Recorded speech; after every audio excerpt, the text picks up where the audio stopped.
एक शांत सा गांव। सुबह की हल्की सुनहरी रोशनी चारों तरफ फैली हुई थी और उस रोशनी में सबकी नजर सिर्फ एक लड़की पर ठहर जाती थी, मीरा। उसकी खूबसूरती इतनी परफेक्ट थी कि उसे देखकर लगता था जैसे वो कोई सपना हो।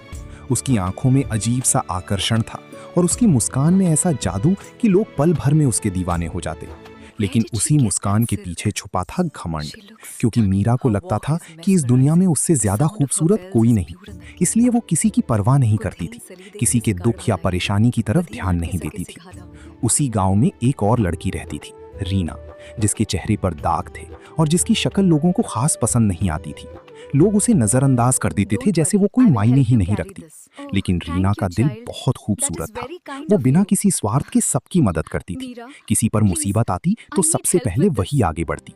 फिर भी उसकी अच्छाई को कोई खास महत्व नहीं देता था। एक दिन गहरी रात में अचानक जंगल की तरफ से आग फैलने लगी।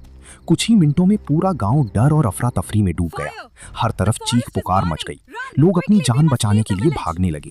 मीरा भी भाग रही थी, लेकिन उसने अपने चेहरे को कपड़े से ढक रखा था, क्योंकि उसे सबसे ज्यादा डर था कि कहीं उसकी खूबसूरती खराब ना हो जाए। तभी आग के बीच से एक छोटे बच्चे के रोने की आवाज सुनाई दी। उस आवाज को सुनकर सब एक पल के लिए रुक गए, लेकिन कोई आगे नहीं बढ़ा, क्योंकि आग बहुत भयानक थी और कोई अपनी जान जोखिम में नहीं डालना चाहता था। तभी रीना आगे बढ़ी। उसने एक पल भी नहीं सोचा और सीधे आग के अंदर चली गई। जलती लपटें उसके शरीर को छू रही थी। धुएं से उसकी सांसें भारी हो रही थी। फिर भी वो नहीं रुकी।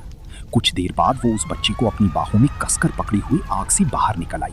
उस नज़ारे को देखकर पूरा गांव सन्न रह गया। अगली सुबह गांव के लोग रीना की चारों तरफ इकट्ठा हो गए। पहली बार उन्होंने उसके चेहरे को नहीं, बल्कि उसके साहस और उसकी दिल की खूबसूरती को देखा।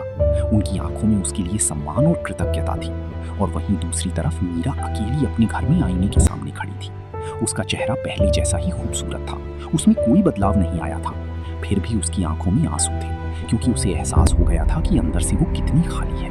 धीरे धीरे उसने आईने में खुद को देखते हुए कहा, खूबसूरत मैं कभी थी ही नहीं, बस मेरा चेहरा था।